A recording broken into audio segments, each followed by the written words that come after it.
என்னடா 7th எபிசோடில் ஒரே பேச்சா பேசிகிட்டு இருக்கீங்க அப்படின்ற மாதிரி தான் இந்த எபிசோட் அமைஞ்சிருக்கு. போன எபிசோடில் நான்சி அந்த ஷீல்ட் ஜென்ரேட்டர் நோக்கி கன்னை ஏம் பண்ணி ஷூட் பண்ணி நிற்கிறதோட முடிச்சாங்க. அதுலேருந்து அந்த 7th எபிசோட் ஸ்டார்ட் ஆகுது. அது மட்டும் இல்லாமல் இது ஷூட் பண்ணதுக்கு அப்புறம் தான் 2 பேருக்குமே புரியுது இதை நம்ம டிஸ்டர்ப் பண்ணியிருக்க கூடாதுன்னு. ஏன்னா ஷூட் பண்ண அடுத்த நொடியே அது தலைவிரி கோலம் பிடிச்ச மாதிரி ஒரு மாதிரி எவாக்குவேட் ஆகுது.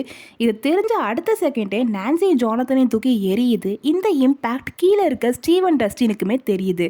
அதுக்கப்புறம் அந்த ஷீல்ட் ஜென்ரேட்டர் பெருசாகி வேவாக கன்வெர்ட் ஆகி அந்த வால் வரைக்கும் ஹிட் ஆகிறத எல்லாருமே பார்க்குறாங்க, இன்க்ளூடிங் ஹாப்பர் 11 காலி முதல் கொண்டு.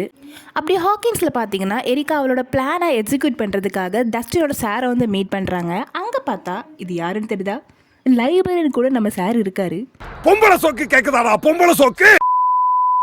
எப்படியோ எரிக்கா அவரோட சாரை கன்வின்ஸ் பண்ணி கூட்டிகிட்டு போயிடுறா. அந்த செகண்டை அப்சர்வ் டவுனில் என்ன நடக்குன்னு காட்டுறாங்க. ஹாப்பர் டீம் ஏதோ டிஃப்ரெண்ட்டாக ஃபீல் பண்ணுறாங்க. அதாவது ஸ்டீவ் வந்து ஓட்டிட்டு வந்த கார் இருக்குல்ல, அது அந்த சோத்தில் கொண்டு ஊட்டியிருப்பான். அது அப்படியே வேக்யூம் பண்ணி இழுத்துட்டு அங்கே ஒரு பெரிய ஹோல் க்ரியேட் ஆகுது.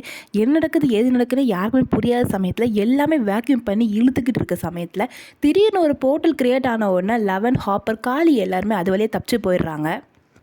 அடுத்து எங்கே பார்த்தீங்கன்னா ஸ்டீவன் டஸ்டினை மீட் பண்ணி என்ன நடக்குதுன்னு கிளியர் கட்டாக பேசிகிட்டு இருக்கான். டஸ்டின் அப்போ தான் எக்ஸ்பிளைன் பண்ணான், அந்த சுவர் வெறும் சுவர் இல்லை, அது ஒரு வார்ம் ஹோல், அப்படின்னா 2 உலகத்தை கனெக்ட் பண்ணுற ஒரு பாதை அப்படின்னு சொன்னதுக்கப்புறம் தான் எல்லாம்